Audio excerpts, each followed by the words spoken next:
Hello everyone, it's me, Patrick Warburton. No, it's not. It's Merryfellow, but guess what? I've been asleep half the day. This soundtrack is wrong. I've been asleep half the day, and I have been, working on my Doom video. I need to edit something, I think. Oh well. How's everybody doing? I hope you're doing well. I'm currently watching Doom. I just hit my computer. I'm currently watching Doom while I record this. It's very loud in my ears, so I'm not going to be able to hear myself, and if I get distracted, it's because I have chronic ADHD. I think I'm about to sneeze. We good. So, welcome to another episode of Chill Doom. As you can tell by the title and thumbnail, this is the July 4th special. This is the America Day special for Doom. I don't know. I guess the first thing I can talk about is 4th of July, because it's the holiday special and I might as well. The cool thing is, the way I do 4th of July, I just kind of celebrate the cool stuff, and I ignore, like, the annoying stuff, like, the American history part, and the political part, and instead of doing all that stuff, I celebrate the fact that we made Spider-Man, and, Monster Energy drinks, I think, definitely Coca-Cola. Batman, we made Batman. Doom, we made Doom. And Half-Life. That's what I kind of celebrate. So, yeah. It is 78 degrees in my room right now. It is that hot up in the middle of nowhere. So, in the government bunker I'm stored in. So, yeah, it's a big tug video. Probably describes it best. Go find it and watch it. It is really good. It's really very very funny. And essentially he goes into the same points that I just went into, where it's like, celebrate 4th of July for the fact that, we have McDonald's, and there's some people who see McDonald's not God. Like, when you ask them, hey, do you know about Jesus Christ? And they go, no. And then you go, hey, you know about the double Whopper? That's not McDonald's, that's Burger King. Do you know about the McDouble? And they go, oh yeah, I know about that. So that's one of the reasons to celebrate 4th of July. It's the fact that McDonald's is more well-known than God some places. And you know what? I'm okay with that. That's actually kind of funny. So yeah. That's my holiday special rant, kids. Congratulations. Great job. I've learned you something. Now to talk about why it's been so long since I last made a Doom video. Or why I made a video in general. So I think there's something that you guys need to know. It's that I suck at video games. Like, I suck pretty bad. Like, I'm not good at video games. And I think that kind of leads into the fact that I suck at this chapter of the Doom, the original Doom game. I think I'm probably better at the 4th chapter than I am at this one, which is funny because everybody seems to hate the 4th one, not this one. I just kind of think this one's boring, and I think this one is pretty boring. There's a couple levels that are really good, but they come later on in the episode, and the aesthetics are just kind of okay. Like, the aesthetics are cool, but it's not like... Aesthetic can not really go a long way for some things. Like, Doom 2016 is probably some of the most fun I've had in a Doom game. Its aesthetic is kind of it's not really the original Doom. It's not colorful and bright. It's kind of clinical. It's almost like Doom 3, and that's one of my favorite aesthetics for a Doom game as well. So, that should kind of show you that aesthetic doesn't really matter with a Doom game. What matters with a Doom game is, do I get to kill something and do I feel cool while doing it? Yes or no. If I don't, then I'm not going to like it. If I do, well then okay, cool, I'm going to like it.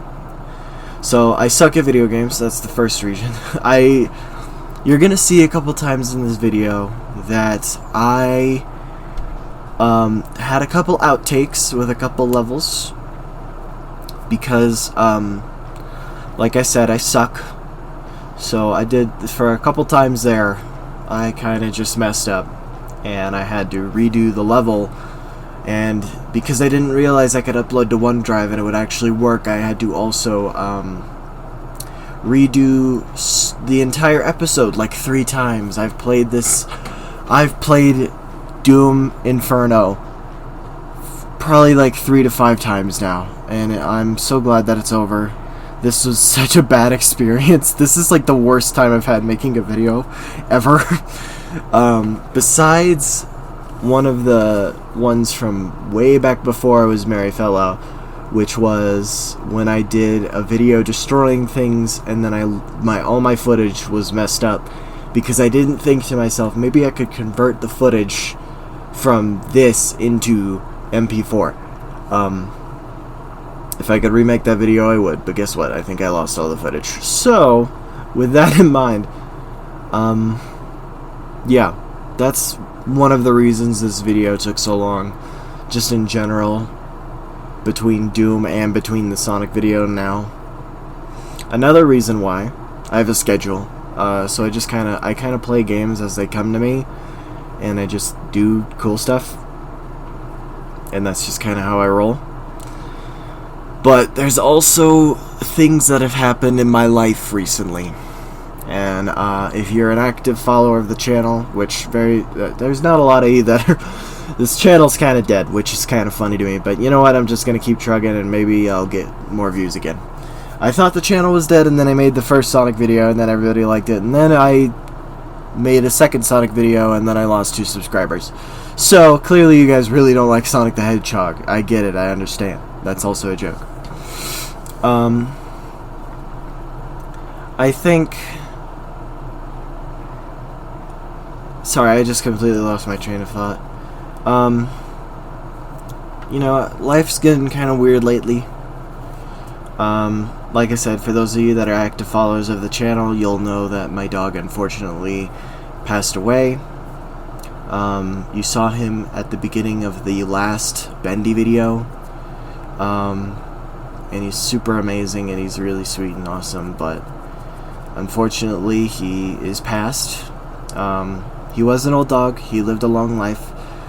And he was happy and he was loved, and that's all I could have asked for. So that was kind of a big issue when it comes to making this video. I lost motivation to do almost anything for a little bit. But now we have gotten the opportunity to take care of a new dog. His name is Saint. He is the sweetest little guy, and I love him with all my heart. He can't be in here right now because I closed the door on him, but he is here, and he's definitely helped us kind of, I don't know, he's helped us become better and helped us move on a little bit. And you know, that's the best thing in the world. He's such an amazing dog, and he has such a personality, and he's so sweet, and he's so kind, and he's so loving. So yeah, I'll introduce him to you guys soon enough, I promise. Probably within the next couple videos. Yeah.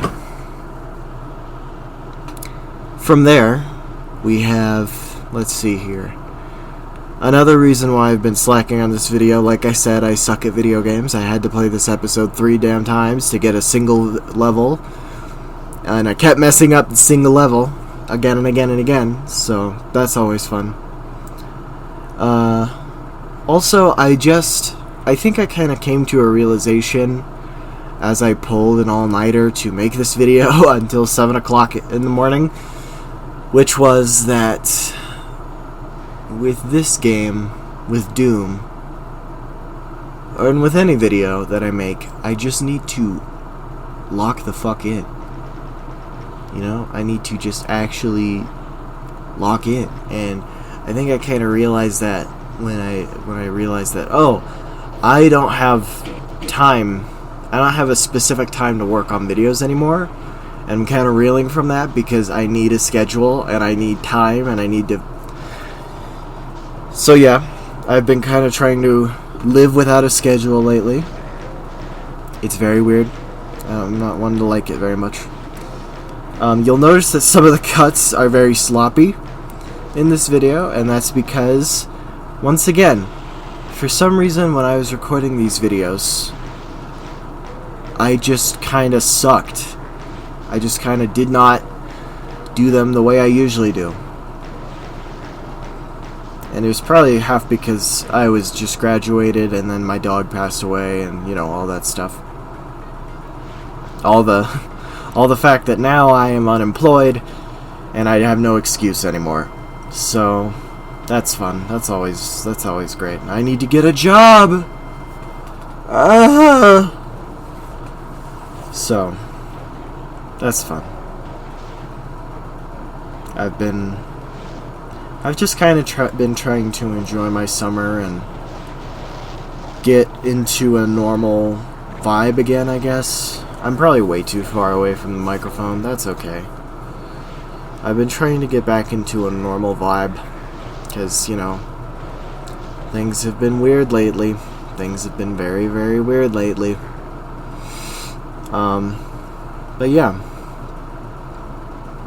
Having said all of that stuff, it's time to talk about, you know, all the things that I didn't talk about in my Sonic video, which was all the theater stuff that I've kind of missed out on talking about because I've been, you know, doing a lot of theater stuff and not making a lot of videos. So let's talk about it. For one, the last time I did a Chill Doom video, I was fresh off the high of Arsenic and Old Lace. And just as kind of a future-proofing thing, so that way, you know, I can at least say it. It's been kind of a sad experience now that I'm not working on Arsenic and Old Lace. Because Arsenic and Old Lace, despite all of its faults, and I don't know if I'm necessarily allowed to talk about them because some of them are bordering on illegal stuff. You know, it was still a fun experience, and I miss working with those people, and I miss kind of the naivety of it all. And, you know, but Arsenic and Old Lace was an incredibly positive experience. I had a lot of fun doing it. And I miss that show. I miss playing Teddy. Teddy is one of my favorite characters that I've ever played. And that is a role...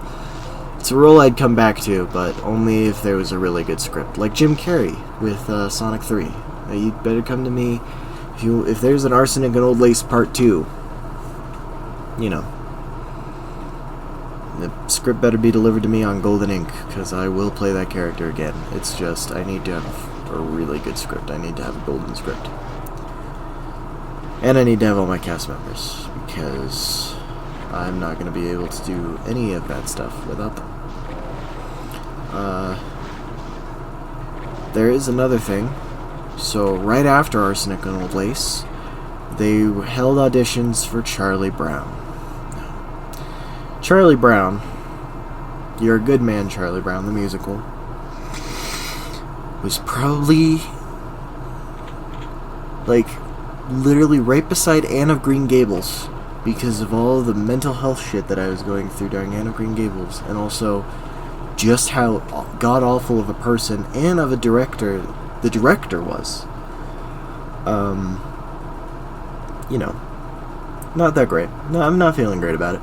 So, You're a Good Man, Charlie Brown, while also being one of the things that I enjoyed doing, because I got to stay in the theater like 8 hours out of a 8-hour day. Well, not quite. It was more to the tune of, like, I would spend about total maybe 24-ish hours just over the entire week. I would spend almost an entire day in that theater just working my balls off. And that was the thing that I liked about Charlie Brown. You know what I dislike about Charlie Brown? Everything fucking else. That show was... Oh man, there's so many things that you could say to describe the production. Very good man, Charlie Brown. And I know I'm not really making a good case for myself being a theater teacher, but, you know, in the spirit of being a theater teacher, I'm going to say it like this. I could do that show better than I think it was done. I think that show was very... it was very poorly done. Nobody really talked to each other, and I think that was the biggest issue I had with it. It's that the communication, which is a very vital part of doing anything, especially when almost 3 adults are running it, you know? Yeah, that's a big thing. When almost 3 adults are running Charlie Brown, and I say almost 3 because the third one was kind of like, he was off to the side. He was just kind of doing his thing. He was doing his own thing. He was doing his own thing in the performing arts. And, you know, the rest of us, you know, we weren't doing that great. We weren't, the theater and choir teacher kind of didn't, there was no communication. And I think I also have fallen into this being a first-time director of a very small show, because unfortunately communicating with people who don't communicate back to you, but also having poor communication skills yourself, kind of a big issue. I take full responsibility for that one. That we're gonna get to that. Don't worry, I have an hour and a half with you guys. That means I get to talk your ear off for an hour and a half about theater and stuff that I want to talk about. So, I was originally cast in Charlie Brown. I was going to play a side character named Shermie, and I was also going to play Woodstock. I was going to, well, kind of. I was going to probably just play the kazoo part for Woodstock, and then it started out we were going to have costumes for Woodstock, and then when we got the costumes from another high school, we realized, oh shit, they didn't have anything for Woodstock other than kazoos. I learned how to play kazoo. I just want you all to know I'm a bit of a fucking moron because I didn't know how to play kazoo when I was going into the production. And about halfway through, I learned how to play kazoo. So, and then I never played kazoo. I didn't get the chance to play kazoo. It was very sad. But, you know, lessons learned, right? I learned how to play kazoo. It was a really good thing. I learned that I'm a very stressed out person. And that when I'm very stressed out, I need to plan everything. And that when I need to plan everything, I also need time to myself. And usually, when you're staying from, you know, first thing in the morning to almost last thing at night, almost to 8 o'clock at night, 8:30 in one instance, almost 9 I think once. You know, when you're going almost 12 hours a day, 13 hours even, working on just a single show, and you have no time to relax other than the times that you are working yourself half to death, you know, you need time to yourself. And I think I might have taken the time to yourself thing a little too far. Well, maybe. Not really. I feel no shame about what I did. I sound like I'm about to do like a confession tape, like I'm Walter White. My name is Walter Hartwell White. I live at 308 Negra Arroyo Lane, Albuquerque, New Mexico, 87104. If you're watching this tape, I'm probably dead. Yeah. Anyway, so that being said, I got into a nice relationship in that time. I don't want to disclose any of the details. I like to keep my personal life, my personal life, my professional life, my professional life. That's why I talk about my professional life, not my personal life, except for my dog. because my dog really affected my professional life and also my personal life. It affected me very deeply. But I did get into a nice relationship during the time. Still in it. We're going strong. Let's go. When you spend almost all day working on bullshit, I wouldn't say it's bullshit, but when you spend all day working, one of the only solaces for a broken mind, I don't know, one of the only solaces for someone like me is I get to work, and then I get to have lunch and spend a little extra time with the person I'm with.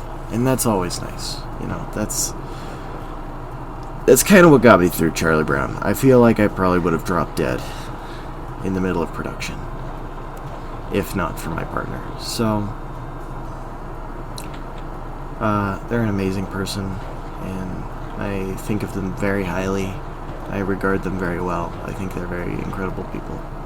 So, that out of the way. Yeah, you know, that's nice. They helped me through a lot of Charlie Brown. Spending lunches and certain passing periods with me, really, also class times with me, it helped me out a lot. It made me feel a little less like I was gonna go crazy and die on the stage one night. So, you know, they had that going for them. And they have that going for them, because we're still going together. Like peanut butter and chocolate, or chocolate and milk. So yeah. I think from there, Charlie Brown, because after a certain point, this was right before I got into my relationship, I stopped, or I think this is I don't know. I'm bad at memory. I've slept since then. Actually, I haven't slept. I've been pulling all-nighters consistently, because guess what? I can't sleep anymore, and it's starting to make me very concerned. So, that being said, though, I've done enough things with this person, and they kind of helped me out of enough ruts that I eventually said I'm going to stop being an actor, because I also had a tech position that I completely forgot about for about 2 out of the 4 months that we got to do this thing, which I think is very little time to do any show. I think maybe talkie shows, maybe like Arsenic and Old Lace, that could have been done in 4 months, and we could have done it better. Just because we would have had more time. And also, our lead wouldn't have had appendicitis when they did. They would have had it 2 months before we went on stage, and then they would have been fine, and they would have come back, and we would have done the show together, and we wouldn't have had to sacrifice our lead for the last night, which was very funny. Yeah, I think... So I quit being an actor, because I realized, oh, I have tech duties to do. Also, I'm not going to play a kid who has to shave his head. I'm just not going to do that. I look weird with a shaved head. And it makes me very uncomfortable, so I'm not going to talk about it. If you ever find a picture of me with a shaved head, I will start crying. I think. I'll just actually start crying. So yeah. That being said, though, I quit, and I went straight to tech, and you know, my tech job started very small. It started out that I would just be prop manager, right? So about maybe a month before show, maybe 2 months. I think it was a week after I became prop manager, or the same week. I can't remember. Once again, I've slept since then, but I haven't slept lately. And it's that our stage manager, who is an incredibly important person for theater. Essentially, a stage manager is the person who kind of, like, if your actor calls a line and your director is not wanting to give you your line and you get to it first, you call the line for them, and then, like, you make the sets. You are kind of like the tech director. you are the guy, or the gal, or the non-binary individual that goes around and you work doing all the things, especially if there's nobody else to help you do half of the things that you did, which was the case with Charlie Brown. By the time that we did the show, there was 5 tech people. And I don't know if you know this, but having 5 tech people for a musical, which is an objectively much more complicated show to do than a stage play, unless you're doing like, I don't know. Unless you're doing some show that's incredibly complicated, that's just a stage play, not a musical. Doing a musical is incredibly difficult. So having 5 people, 3 on the ground, including myself, a guy, I believe they're a guy. They told me they were a guy. Shut up. And someone in the booth doing lights and sounds all at once by themselves. Actually, with the director. It just kind of... It's just a really big issue, you know? It's a really big issue.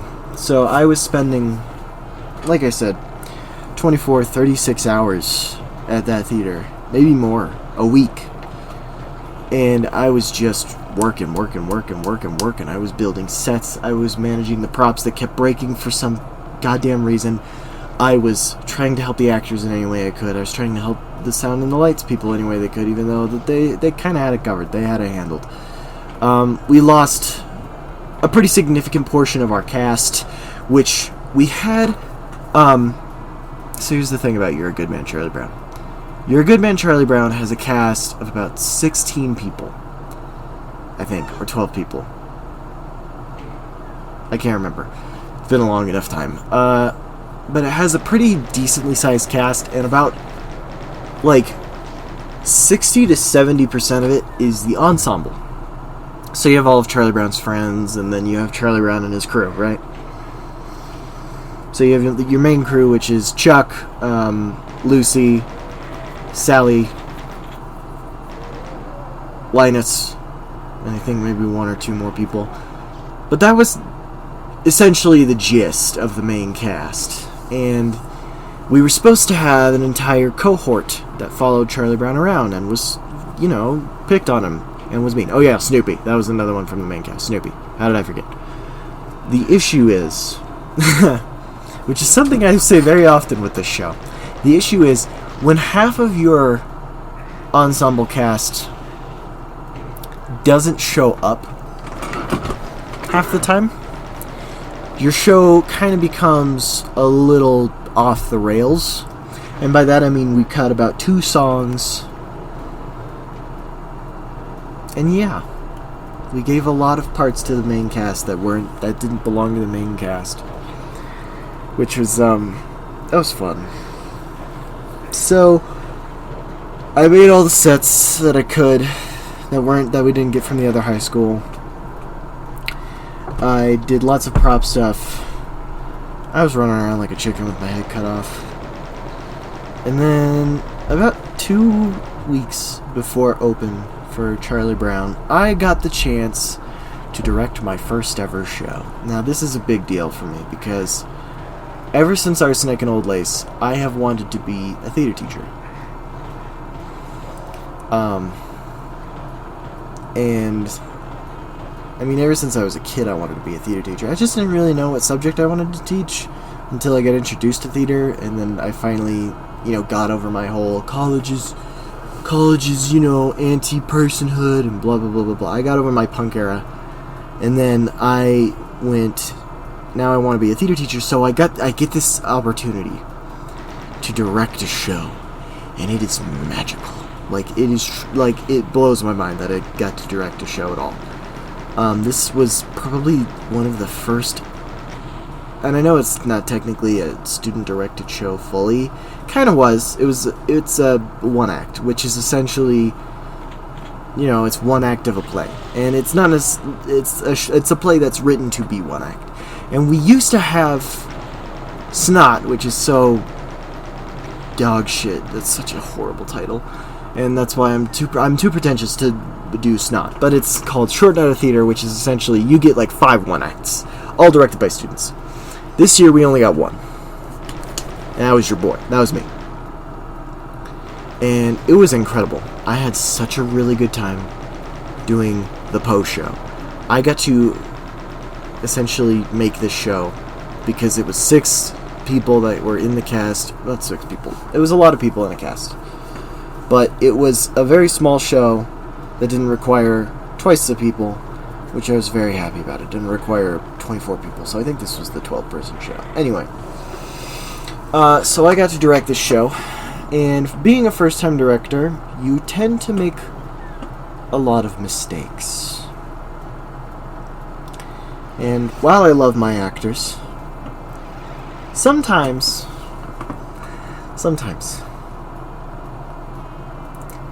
they do things and say things that aren't all that nice.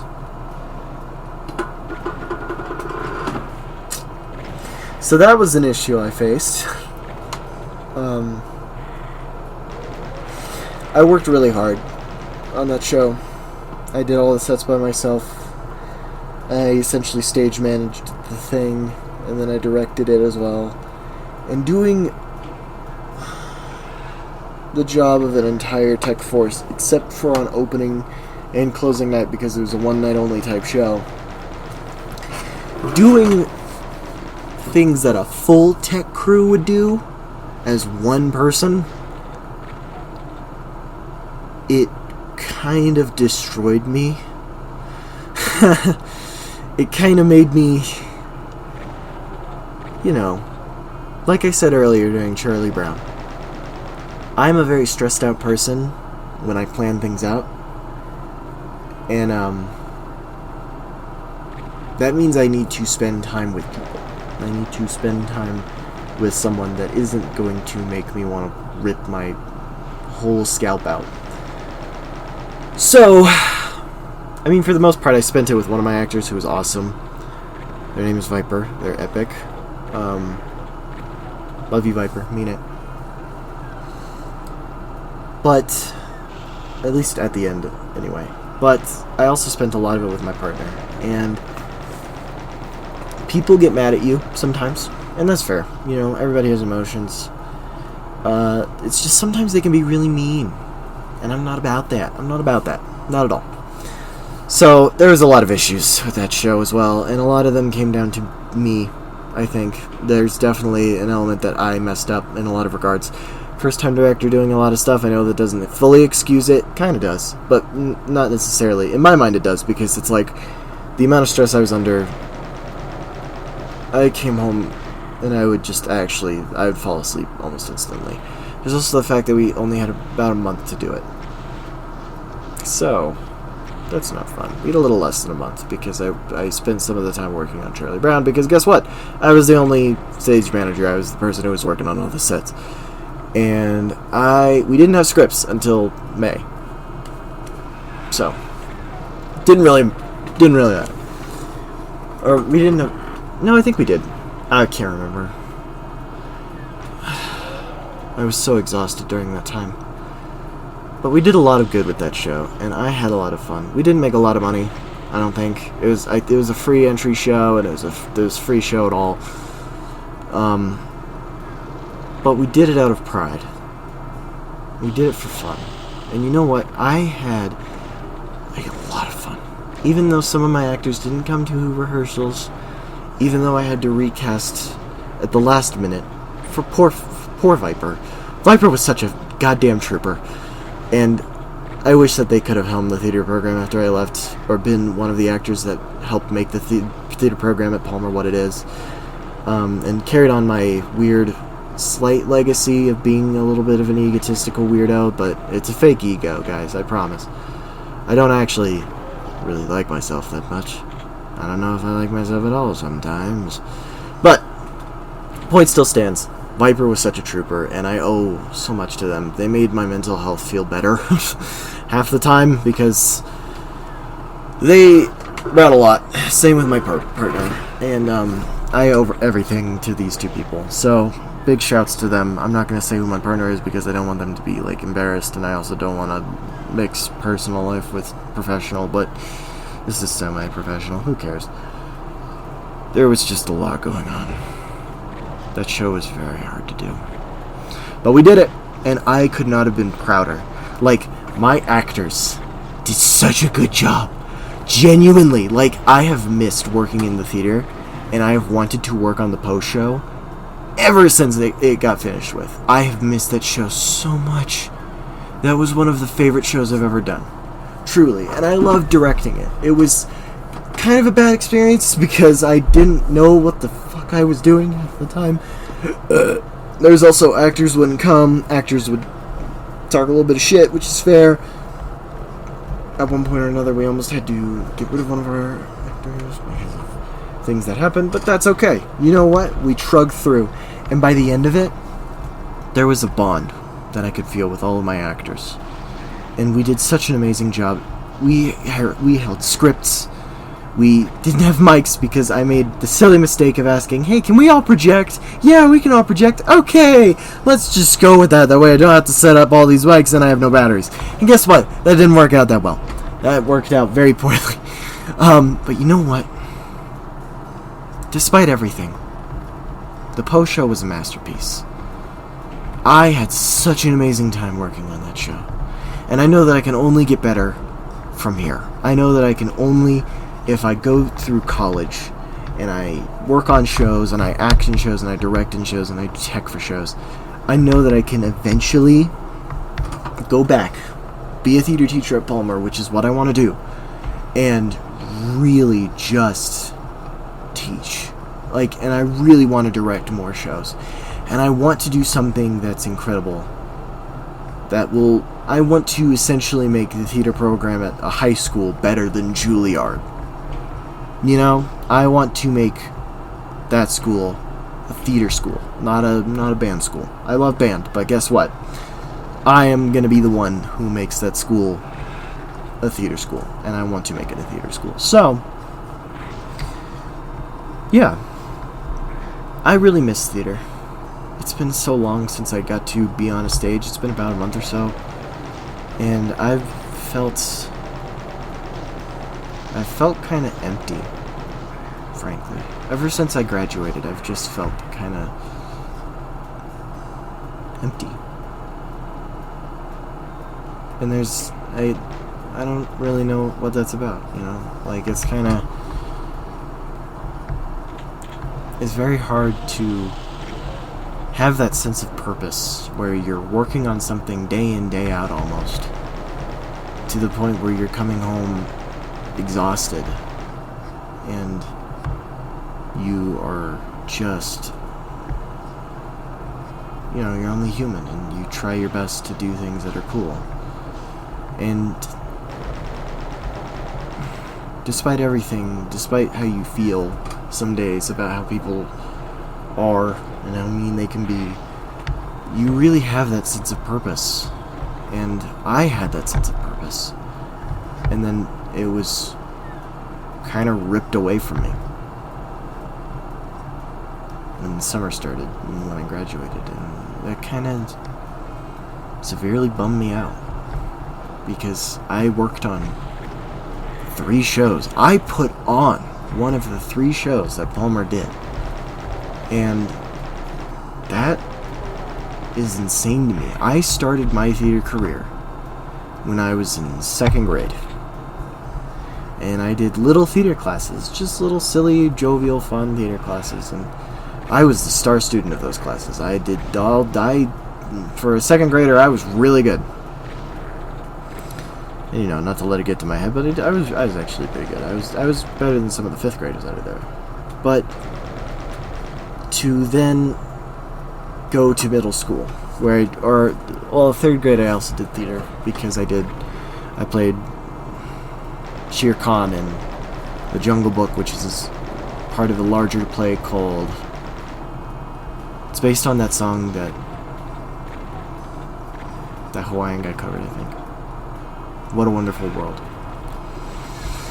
And I learned a little bit of sign language. I forgot it since then, but, you know, I learned a little bit of sign language. So I started my theater career as just an actor, you know? I started as just an actor in elementary school.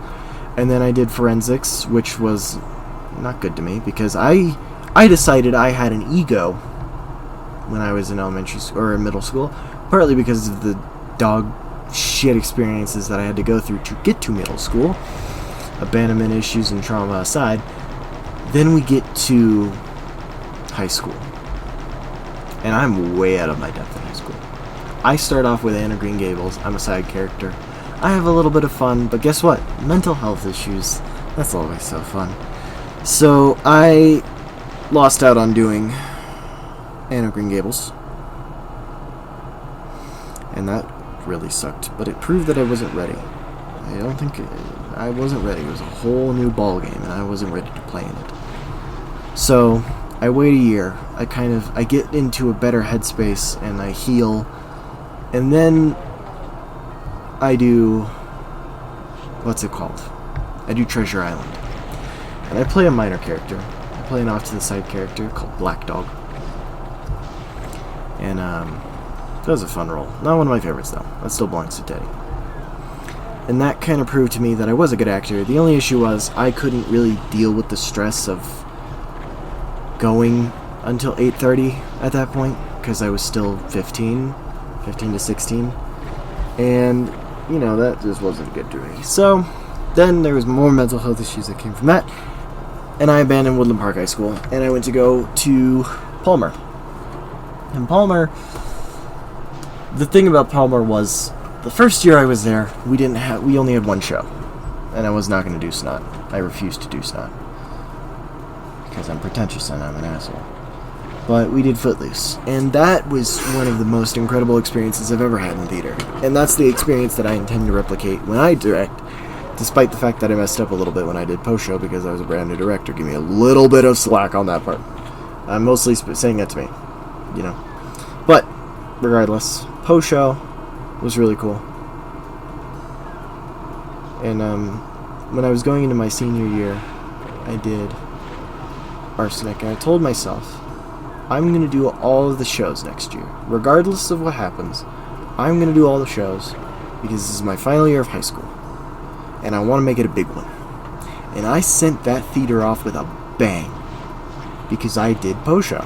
And now to have lost that sense of purpose, to have been without doing that for months, well, for a month period,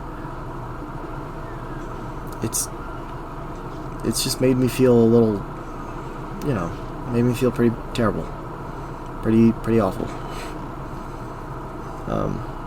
But I'm working on it, and I kind of have this idea that when I go and do, what's it called? When I go do substitute teaching, I'm hoping that I get theater jobs. I'm gonna apply at 3 different districts to do and that stuff. I get my AD on the 9th, I think, or the 7th. 7th or 9th. The 7th is... No, the 9th is when Betty comes out by AJR, and then the 7th is when I get my AD. So, pretty soon, I'm going to apply for 3 different types of substitute teaching jobs, and I'm going to ride out the rest of my summer. And then when I go back to work at those high schools, I'm hoping that there's a snowball's chance in hell that over the next 5 years when I go to college, I get 1 theater job. That's my hope.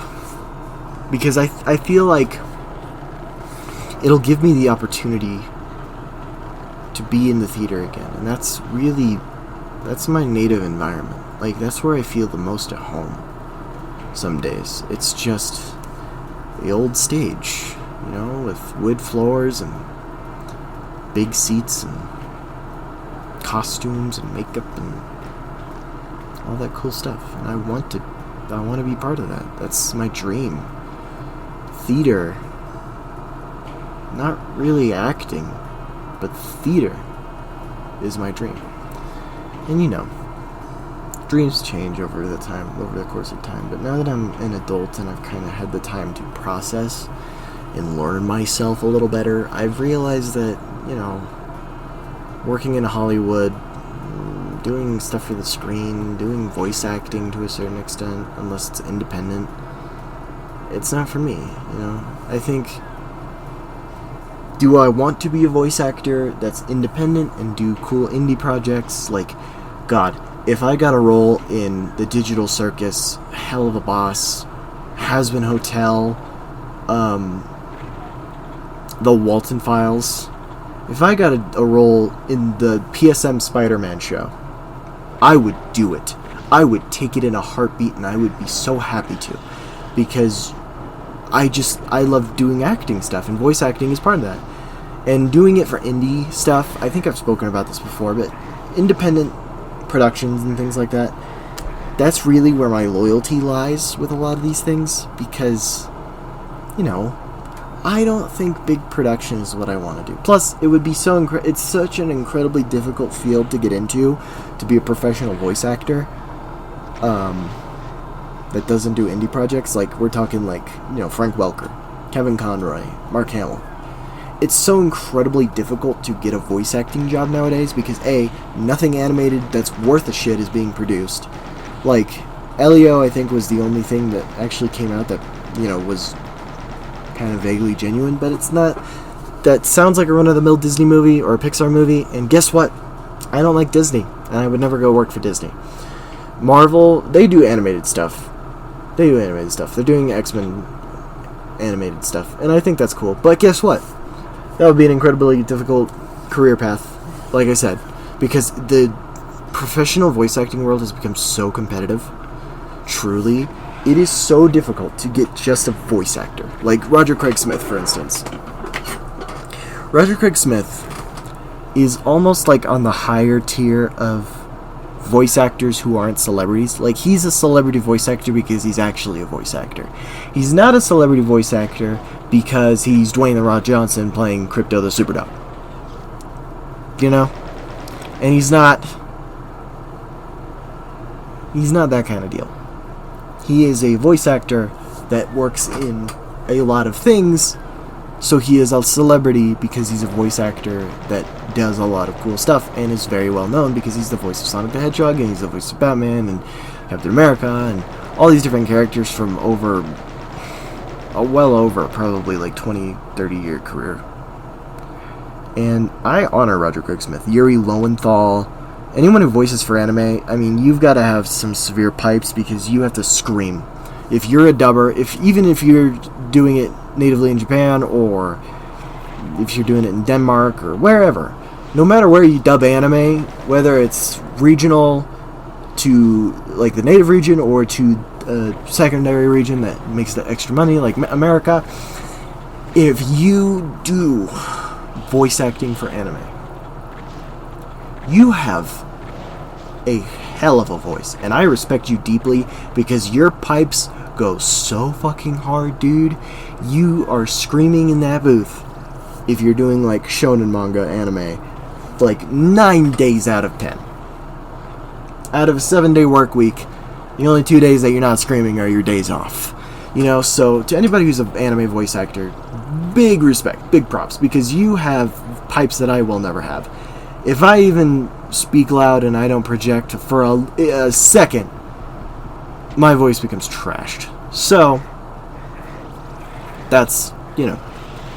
So, like I said, I want to do more indie productions. So, you know, Vivzy Pop, PSM. Now that I'm 18, PSM, please. Please, PSM, please.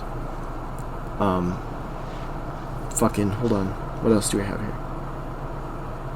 Walton Files. If any of those indie productions reached out to me and asked me to voice act, first off, I would just about shit my pants because there ain't no way you found me on the internet. There's no way. Second off, the fact that you want me to do voice acting for your project, incredible. Third off, I get to work in an indie production that I really like, and that's probably the only jobs that I would actually take because I don't want to be the type of person that's like, you know, I don't want to pick up on a role that I don't really particularly enjoy. I want to pick up on a role that or even if it's not a role, even if it's just a show. If it's a show I like, I'm gonna voice act for it. I'm coming for you, probably Spider-Man. I'm coming for you. I'm going to voice in your Spider-Man cartoon, even if it kills me. Damn it, I'm gonna do it. I swear to God. So, yeah. But that's kind of my tangent on acting. I want to be a theater teacher because I love teaching acting, and I love directing actors, and I love being able to do these things that are sort of preternatural in nature. Like you're working to make this incredible piece of art on a stage in front of hundreds of people, sometimes millions of people, billions of people if you're on the Broadway. And I want to build a theater program, and I want to be able to do fun, cool shows for my awesome actors. So, yeah, that's my theater tangent. We are still a little under halfway through this video. My throat hurts. I've been talking for 44 fucking minutes. What to talk about next? Oh God, I didn't think this far. That was disgusting. Okay, I have an idea. Oh, I haven't eaten all day. That's nice. It means I can have 4 hot dogs instead of 3. So, 4 burgers. I don't know. I want to talk about kind of what I want to do with the Doom series going forward, because this was a pain in the ass to make. I kind of want to do a director's cut next of all the Doom videos, where I go through and I completely just revoice all of the parts of Doom up to this point, and then make it a little trilogy. And I talk. I do Chill Doom, but it's like Omega Chill Doom. It's the original trilogy. And then I'll do Inferno, or not Inferno, Die Flesh Consumed, Sigil, and Sigil 2.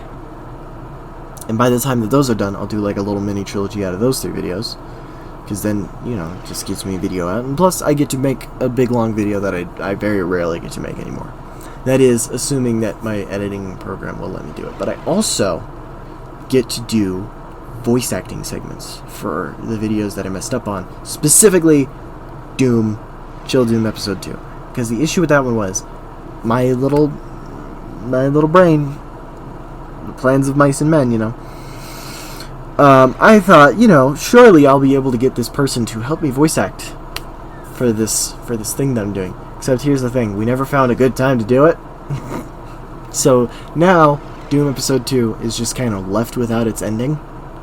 It's left without the context that gets you to Episode 3. And I was like, well, instead of just like starting out with an ending and then going into the next thing, I'm just gonna go into the next thing, and eventually I'll come back around. And then I got this idea to do a redone, like full director's version of Doom, Chill Doom, the original trilogy, and have these essentially like these 3 movies put together on one video thing. And then I do brand new voice acting for all 3 of the whatchamahoozits, the ending pieces, the ending texts, and I make them better. And then I just get my movie. I get like a whole thing. And I doubt anybody will really watch it. I imagine nobody's really going to watch this video. And no matter how hard I promote it on every single one of my socials, which you should all go follow. I'm Merryfellow on pretty much every platform you can think of except for Pornhub. I don't have a Pornhub account. Why did I mention that? I don't know. I think I'm probably going to get demonetized, but guess what? I don't have money in the first place. Anyway. So, yeah, I think I'm going to do that next for Doom. I'm going to do, what's it called? A director's cut, where I revoice everything and I have fun. So yeah. Gosh, there's nothing else to talk about. I can't think of anything else to talk about. Frick. Oh, I've been doing a lot of art lately. I've also been writing a little bit more. Writing my fan fictions. Ooh, that's a good idea. I'm gonna sneeze in a second. Yeah! Excuse me. Sorry, that wasn't chill. I'm sorry. That's so mean. So essentially, what I was thinking about, I've been kind of on DC kicks because the new Superman movie's coming out. Ooh, that's another topic I can talk about. I can talk about the media that's coming out next. So the new Superman movie that's coming out, I've been wanting to essentially I've been on a DC kick, so I've been watching a lot of Batman stuff, and I've been drawing a lot of Batman for my socials as well. Go follow them. Once again, Merryfellow on every platform except for Pornhub. And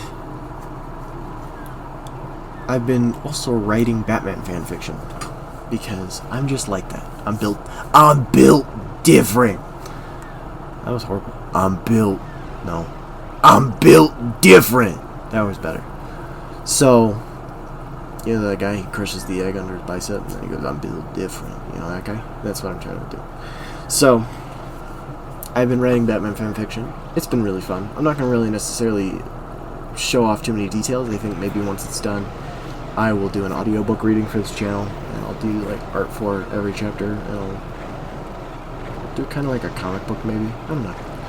I'll just kind of show off my writing. I'll do an audiobook. I'll try to get some voice actors in on it. I'll try and do my own indie production with a bunch of people, so that way they can get some of their names out. And I don't know. I'll probably contact my Discord server and be like, hey, who wants to voice act for characters in a Batman fan fiction? And I'm sure at least one person will go, I'll do it. And then we will be 2 people reading a book as like 8 different characters, 100 different characters for multiple chapters. And I'll just upload all the chapters to this YouTube channel, and it'll just be a super long audiobook with art in the background for every chapter that comes out.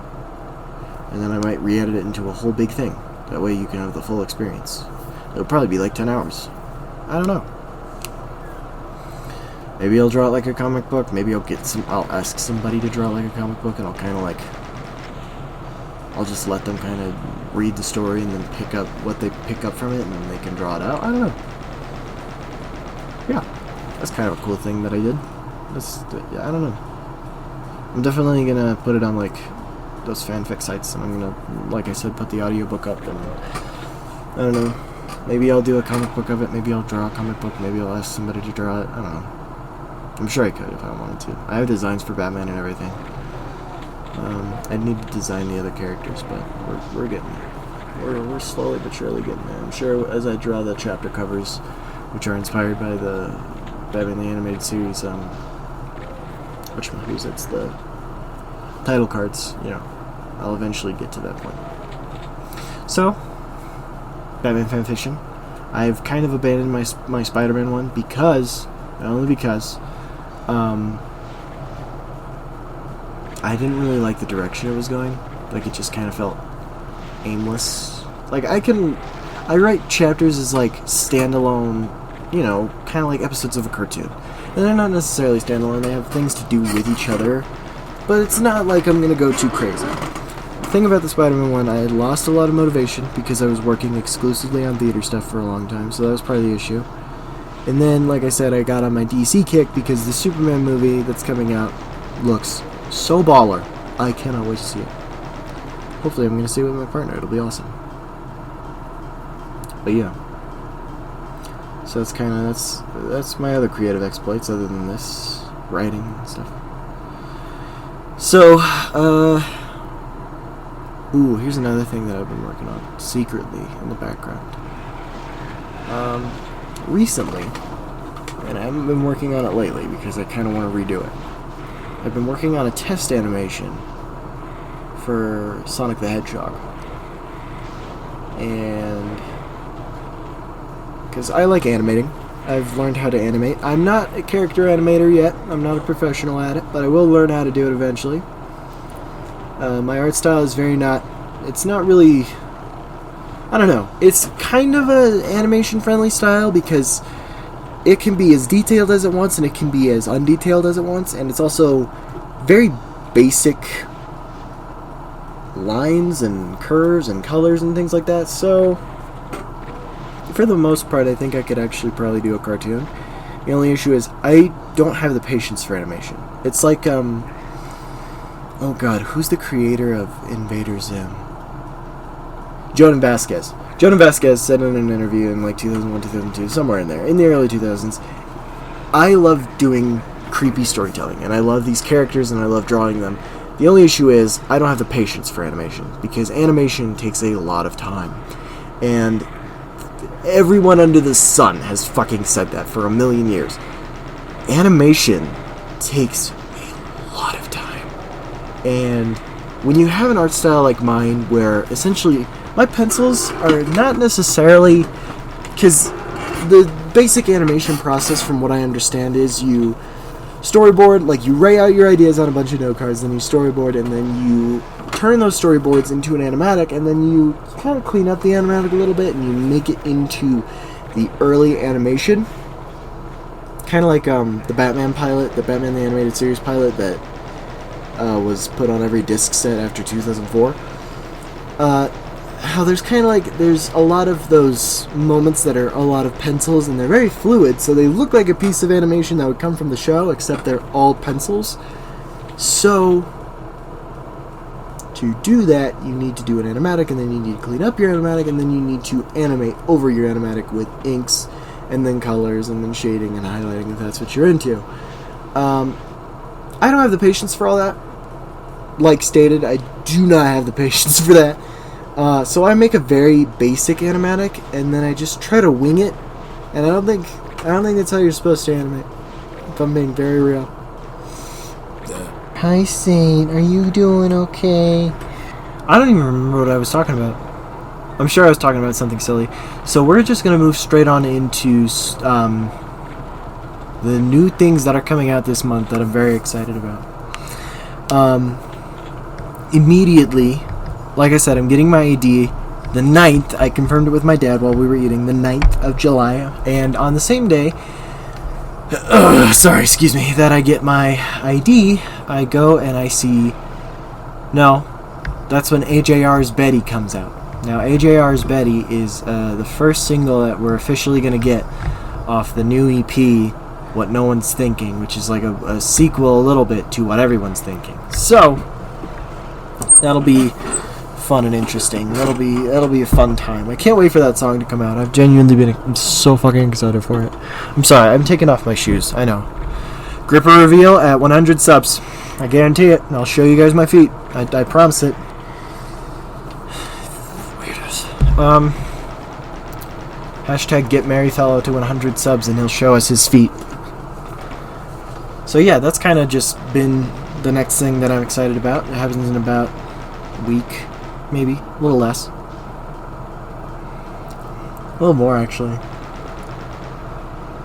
No, it's only 4 days away. No, 5 days away. So yeah, it's a little less than a week. A little less than a week away, we get to see AJR's Betty, which I'm very excited about. Superman.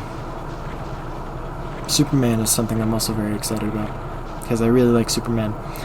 I used to think, like when I was little, I thought Superman was cool just because he's Superman, you know. You're supposed to think Superman's cool because he's Superman. Saint, what are you doing down there? Saint. Hey. Hey, look at me. Sorry about that. Superman is cool because, you know, he's Superman when you're a kid. And then, you know, I had my teenage phase where I got obsessed with Invincible. What the hell? I don't know what that sound is. I got into my Invincible phase and my The Boys phase, and I thought, oh, Homelander's so cool, and I thought Superman was lame because he's not Batman. You know, all the things that normal people do. Until eventually I realized, oh, wait a minute. You know, when Superman is written correctly to be a hopeful and optimistic character and not a pessimistic douchebag, what the hell are you doing, Saint? Are you facing away? You sweet little muffin. He's faced away. He's sitting under my table, literally at my feet, faced away from my window because he's scared of fireworks. I feel like he's gonna slam his head into the desk, and there's definitely sharp stuff under here. So, I really hope he doesn't jump. I have all my faith in Saint, and I'm gonna put my hand on his head, which means I'm gonna be closer to the microphone, and that means I'm gonna be louder for the remainder of this video until he leaves. Anyway, I thought for the longest time in the middle there between when I was little and then from now, where Superman just kind of seems like, he's just kind of lame. And then I realized, oh shit, well, when you write Superman properly, when you write him as an optimistic character rather than a god, and you write him as what humanity could be instead of what humanity should look to because it's terrified of the future or something like that. When you write him as a god, he's not as compelling because he loses all of his flair, And I'm a prime believer in the idea that these superheroes are kind of like gods. Like James Gunn's first chapter to the new DCU, I guess the DC Cinematic Universe. I don't know, DC Universe. I don't fucking know. Anyway, the first chapter of movies that's going to come out, which is Superman, Supergirl, which got its name changed. I don't know about that one. I don't know if I'm going to watch that one. I might, if Superman is good enough and Supergirl convinces me. But then you have Batman Brave and the Bold, which I have a lot of opinions about that one. All that's the Creature Commandos. It all falls under the banner of Gods and Monsters. That's the name of this first phase that they call chapters, Gods and Monsters. And I think the issue is, with Gods and Monsters, it's kind of the title alone kind of sells you on the fact that, these characters are kind of gods. And I think the DC characters are definitely godlike in a way. They're normal people with extraordinary abilities, but they lean more into the extraordinary abilities. That's why Bruce Wayne as a character is considered the Mask, not Batman. Whereas with Marvel, it's sort of like these people get extraordinary abilities, and now how do you cope with something like this? And it's always some sort of big change. Like with Spider-Man, for him, it's sort of like power and responsibility. How do you measure? How could you give someone who is so ordinary and has the ability to be so selfish, as we've seen plenty of times with symbiote arcs and the original Lee Ditko run before he got passed off to another creative team, or before he grew even with Stan Lee and in the later issues. They're less gods and they're more people that are real. With DC, I can understand that. I think there is a certain element to that, but it's also these are definitely, I like to headcanon that they're almost like reincarnations of the old gods, almost. Batman is the spirit of vengeance, and he's sort of like Hades, and Hades I know is supposed to, I wouldn't say this necessarily because I know that there's a lot of nuance in Greek mythology and that sort of deal, but I know that Hades can kind of be represented as a symbol of evil, and Batman is supposed to be just more like a symbol of vengeance and justice over anything else. He's more of a pessimist than anything, but Superman is supposed to be like Hercules, and he's the big, square-jawed good guy. What's up? Oh, thank you. He's hiding under the table, by the way. Okay. You're going to want to close your window. There it goes. Alright. Sorry about that. I was in the middle of a rant, and then my dad came in. I'm going to close my window right now, because it's about to get freaking scary, so give me 1 second.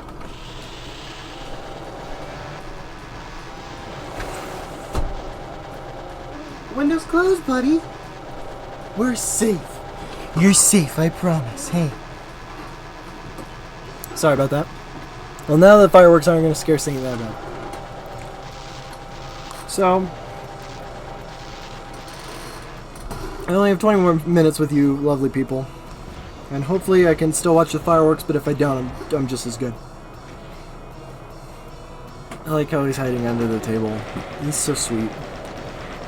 But yeah, Wonder Woman is literally an Amazonian princess. She's like the daughter of Zeus in one of the continuities.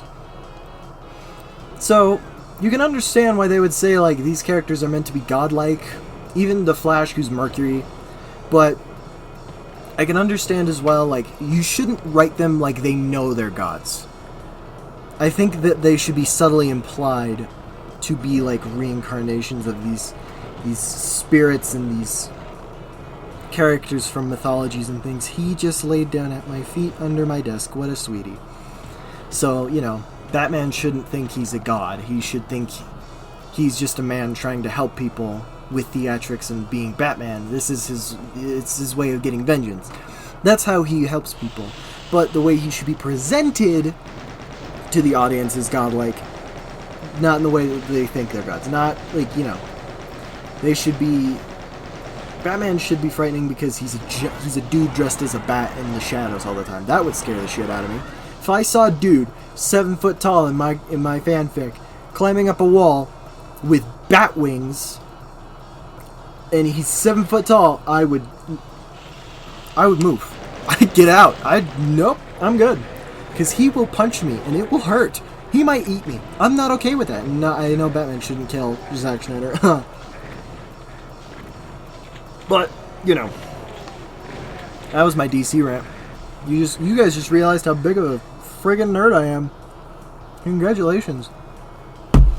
The thing that comes out after Superman, July 11th, is Fantastic Four. And I'm very excited about that as well.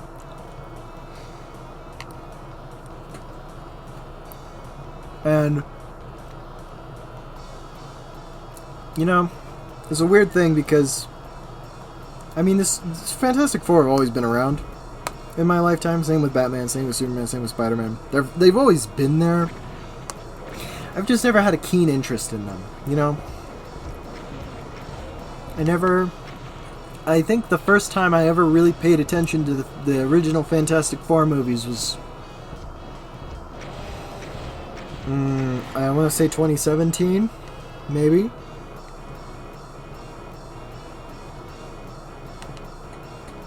But I think the Fantastic Four have gotten a really bad rap.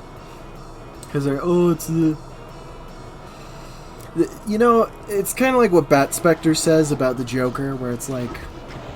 once again, revealing how much of a friggin' nerd I am. Where he's like, you know, there's a condition called 90s CBS, where essentially any character that's considered too silly for modern readers is completely changed to become more serious and more edgy. And that kind of ruins them. That's how I feel the Fantastic Four. That's what I think happened to the Fantastic Four because, you know, they were created in the 60s. And they were meant to be, they're just like, once again, they're not really that, they're not godlike, like DC characters are presented as, but they're normal.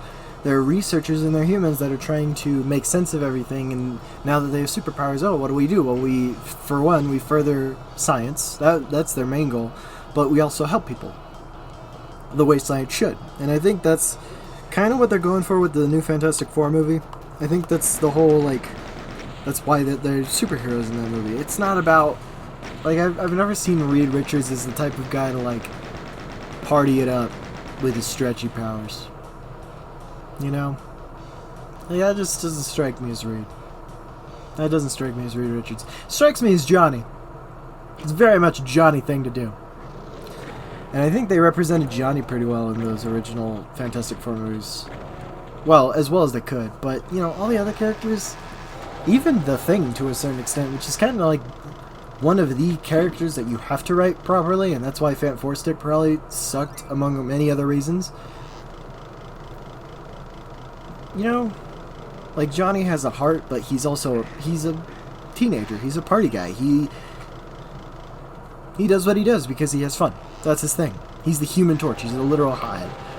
So, you know, that's the Fantastic Four. And I'm very excited about the new movie because I think it'll be very interesting to watch how the MCU adapts these characters. I want to see if they adapt them well, if they adapt them poorly. I'm not going to say anything is set in stone on either of these movies. Like, I know how there's just this rampant discourse around, Superman and the Fantastic Four, and it's like, come on, man. First off, I read a quote from Kevin Feige because people were like, oh my god, we're all gonna... Who's it gonna be, Superman or Fantastic Four? Who wins July? And it's like, neither. Both should win. Or that one theater thing. I know, Saint, the fireworks are going off. That one thing in a theater where the guy was like, oh my god, they had a Fantastic Four standee up over the Superman poster. They're trying to hide the Superman movie. And then David Cornsweet responded with, sometimes everybody needs a little backup. Like, I don't know. Me personally, this is just my thoughts going into Superman and Fantastic Four. For one, when I watch movies, I have the same philosophy every time. You can ask my mom. I do not, under any circumstances, expect anything. I don't expect it to be fantastic or super. I go into it going, this movie is going to be however this movie is. If I don't like this movie, then that's just how it's going to be. There's a couple exceptions, of course, like Morbius. That movie was just... What to say about Morbius, dude? I didn't like Morbius. Even then, I still went into it going, well, this movie's going to be a movie, and I might like it or I might not. Spoiler alert. I did not freaking like Morbius, dude. Morbius sucked. That was the worst freaking Sony Spider-Man movie I've ever watched. I told my mom I was never going to see Kraven the Hunter. That was another movie that was like predetermined that no, I'm not going to watch this because it just looks stupid. And it was stupid. Nobody watched it. And it kind of put a blemish on Aaron Taylor Johnson's career, which I think is a little sad because he did such a really good job in Bullet Train. I thought that was a really good movie. And I think maybe 28 years later will help that regard, but guess what? I'm not watching that movie because I have to watch 2 movies before it, and there's not even... The third movie doesn't exist. This is the third movie. They meant to do 28 months later, I think, and now they're just doing years. You know what? That's fine, but I'm not going to watch it. I'm not going to watch 3 movies in preparation for 1 movie. I'm not going to do it. I'm like that with the MCU movies. I cannot marathon that shit. It starts high and ends low, man. When I go into... Even with the Spider-Man movies, unless it's Spider-Verse, which is just always just peak, I think Lord and Miller sold their souls. Or they sold... Actually, they did. They sold Clone High to HBO Max, and they messed it up, because of course they did. So, I think they sold their souls to the devil to make that movie really good. And that movie is really good. I'll say that. I like how there's just fireworks going off while I'm talking. I feel cool. I'm not watching the fireworks show. I'm taking care of my dog. I don't care. And I'm recording a cool Doom video. It's gonna go up tonight, hopefully. I have 10 minutes left with you guys. So, like I said, I'm going to carry my same expectation in that I always carry in with every movie except for Morbius, Kraven, and the Minecraft movie. Minecraft movie pleasantly surprised me. I came into that movie expecting it to be absolute absurdity, and I was blown away by how absolutely fucking absurd it was. So, I mean, it's Jim Carrey in Sonic 1. What's that quote? I know it. I didn't expect that, but I was expecting not to expect something, so it doesn't count. That's kind of how I felt about Minecraft. Plus, I saw it with my partner, so it was like even better. It was like twice as good because I got to see it with my partner. So, with Superman, I'm not expecting anything crazy. I'm not expecting it to be like some DCU savior. I'm not expecting that. All I'm expecting from that is James Gunn and Superman. And as we have seen from the trailers, there is an abundance of both. James Gunn's style is very prevalent in that... What the fuck? James Gunn's style is very prevalent in that movie, and from all the trailers, it looks like Superman is in literally 100% of the movie. So, I'm okay with that. And it looks like they're writing him well. So, I'm going to take it as a win. From so far, these trailers alone, I'm going to say Superman is probably going to be a hit. I'm not going to expect that going in, but I'm going to say my prediction is this movie is going to be really, really good because it just looks good. Fantastic Four, I think, well, with the MCU's track record, it's kind of hard to deduce if it's going to be good or not,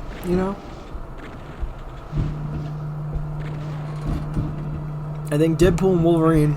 Ooh, my dad just texted. Hold on. I'm going to text him back while drinking my root beer float. Anyway, what was I saying? Fantastic Four. I think there's 1 of 2 ways Fantastic Four could go. Well, there's technically 3. There's 3 likely probabilities, but I'm going to stick with 2, and then I'm going to tell you the third one afterward. I'm stupid. Number 1, the movie is good. I think the movie if it pulls out all the stops and it really does try to be its authentic self, which I think it will be, it looks like it is. If it tries to be something cool and itself and not something else, I think Fantastic Four will be good. I think it won't be like MCU saver or anything. It could be. I'm not expecting it because it's not something like Deadpool and Wolverine wasn't even a MCU saver, and that movie it did crazy numbers. People love that movie. And that's not even an MCU saver. There is no such thing as an MCU saver. There's probably never going to be such a thing as an MCU saver. If Spider-Man can't do it, if Deadpool can't do it, and if the Fantastic Four can't do it, we can't count on the X-Men to do it either. I don't think when they eventually do the X-Men movie, that's going to save the MCU. I think the MCU, at this point, I think it's winding down. I think maybe after this, after the Doomsday stuff, I would call it quits. I would say I don't want to do this anymore. I think it's been a good run. I think it's lasted almost 20 years. But, I see no point in making 30 years worth of the same movies. People are just going to get bored. I'm getting bored. And the only movies I really watch out of the MCU anyway are newer releases, like the Thunderbolts, the Spider-Man movies, because Spider-Man, and I love Spider-Man, and he's my favorite Marvel character. And that's really it. I don't really watch anything else. I watch the new releases just because it's like, it's fun. It's fun to watch an MCU movie in the theater. There's a certain amount of spectacle that's there that you don't really get at a home media release, but regardless, I think what Marvel should do after Doomsday and Secret Wars, and I know that this is kind of like a pessimistic take, but I really mean this in the spirit that it's meant. Like, I do truly mean, like, people aren't going to watch these movies if you keep pumping them out. No matter how high quality they are, you're just going to get the nerds again. We're kind of going through the MCU, like, we're back where we started, where it's like people are going to watch this because they're nerds, and then they're going to tell their friends about it, and then they're going to watch it. But there's now, like, a certain stigma around it where it's like, oh, you watched a Marvel movie, aren't those stupid? It's sort of like how it was back in the early 2000s, where it's like, Spider-Man was good, X-Men was good, but then you get Iron Man. Who's gonna fucking watch Iron Man? Oh, it has Robert Downey Jr. Well, I guess I'll say, oh, this movie's really good. You watched a Marvel movie? And then eventually, when they saw the first Avengers movie, like, as time went along, once you got to see Iron Man, you got to see the Hulk, and people were like, oh, okay, well, this is actually starting to turn out pretty cool. Okay, well, I'll watch more. And now we're here. And I think the best option for the MCU, just give it a rest, man. I think everybody's about tired of it. The creatives are tired of it. The actors are tired of it. The audience is pretty bored now because you're kind of just like, we're treading water, man. We're treading water, and we're not Jesus around here. So I can't even say we're not The Flash because the Flash movie fucking bombed. I think I'm going to leave you guys here. I'm going to let you watch the ending for yourself because it's super short. I'm going to do some voice acting stuff. And, be sure to love yourself. Take care of yourself. Take care of your friends. Take care of your family. Have a good 4th of July. Celebrate for the things you want to celebrate for, not because it's obligation and history and whatnot. And, I love you guys. Take care.